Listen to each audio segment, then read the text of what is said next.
Assalamualaikum warahmatullahi wabarakatuh. Perkenalkan, nama saya Muhammad Rafli Damanik dengan NIM 240306099 dari kelas PTNC. Nah, di sini saya akan menjelaskan proses sintetis kuning telur, putih telur, dan kerabang telur. Baiklah, masuk yang pertama, yaitu sintetis kuning telur. Nah, kuning telur merupakan bagian pertama yang dibentuk dalam proses pembentukan telur. Proses sintetisnya dimulai di hati, yang menghasilkan berbagai zat nutrisi penting, terutama phytalogenin dan very low density lipoprotein atau VLDL. Produksi kedua zat tersebut dipengaruhi oleh hormon estrogen yang meningkat selama masa reproduksi. Nah, phytalogenin ini atau VLDL kemudian diangkut melalui aliran darah menuju ovarium. Di dalam ovarium terdapat folikel-folikel yang sedang berkembang. Folikel akan menyerap nutrisi tersebut dan menyimpan di dalam oosit atau calon sel telur. Penumpukan protein, lemak, vitamin, dan mineral secara berlangsung bertahap sehingga ukuran kuning telur semakin membesar. Proses ini disebut phytalogenesis. Selama proses tersebut, terbentuk lapisan-lapisan kuning telur dan menjadi sumber nutrisi utama bagi embrio. Kuning telur mengandung protein, lemak, vitamin, dan mineral yang diperlukan untuk pertumbuhan embrio selama masa inkubasi. Setelah matang, folikel mengalami ovulasi dan kuning telur dilepaskan menuju saluran reproduksi. Sintetis putih telur setelah ovulasi. Kuning telur memasuki bagian oviduct yang disebut magnum. Magnum merupakan tempat utama pembentukan putih telur atau albumen. Pada bagian ini terdapat banyak kelenjar yang menghasilkan protein-protein penyusun albumen. Protein yang disintetis antara lain ovalbumin, ovotransferin, ovomugin, dan lisozim. Ovalbumin berfungsi sebagai protein utama bagi embrio. Ovotransferin membantu menghambat pertumbuhan bakteri dengan mengikat zat besi. Ovomugin memberikan tekstur kental pada putih telur, sedangkan lisozim berfungsi sebagai zat antibakteri.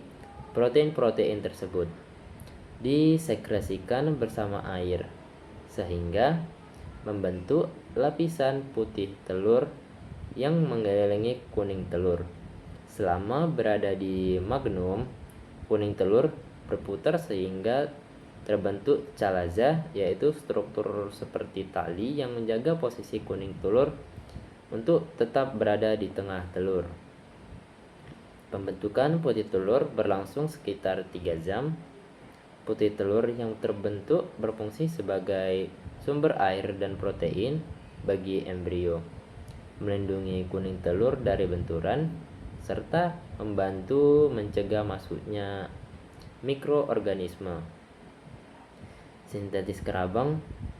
Setelah melewati magnum, telur bergerak menuju ismus untuk membentuk membran kerabang. Membran ini terdiri dari lapisan dalam dan lapisan luar yang berfungsi sebagai dasar pembentukan kerabang telur.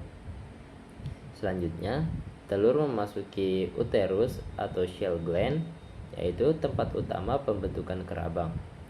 Kerabang telur tersusun terutama oleh kalsium karbonat yang mencapai lebih dari 90% komposisi kerabang.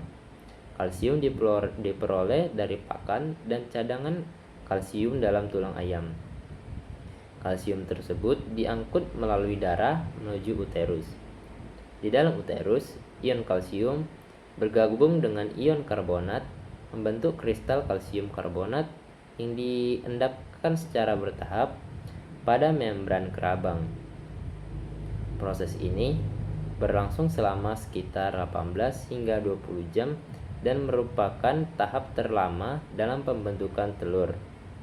Lapisan demi lapisan mineral terus ditambahkan hingga terbentuk kerabang yang keras. dan kuat. Selain kalsium, karbonat kerabang juga mengandung sedikit magnesium, fosfor, dan protein matriks yang membantu pembentukan struktur kerabang. Pada tahap akhir, terbentuk lapisan kutikula yang berfungsi melindungi kerabang dari bakteri dan mengurangi kehilangan air.